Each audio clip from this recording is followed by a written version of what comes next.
Okay, so we're going to learn how to do the joining of the yarn. So this is the end of my work in progress.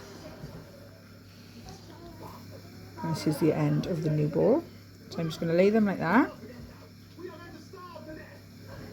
So you take this one, which is the new yarn, over, under, over and under, and then pull. Excuse my children in the background. And then the same with this side, over, under, over and under, and pull. And then all you do is pull the two, just like so, and then you remove your excess yarn. I'm actually using 100% cotton, and I don't have my snips with me, so I'm using nail clippers.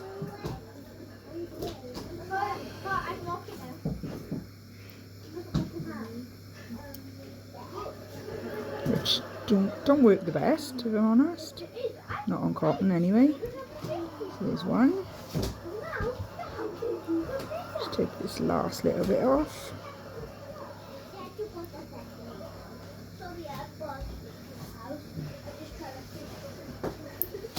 There you go, and then pull.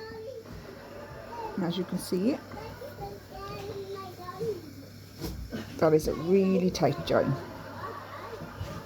And that hides into your work quite well. You don't want to go too low until you've actually pulled it tight.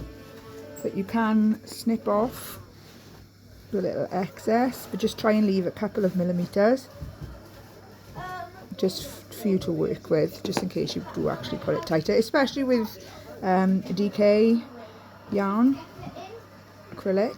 Cotton isn't so bad because it doesn't stretch. And that's it. Now you're ready to go on the project. Thanks for watching.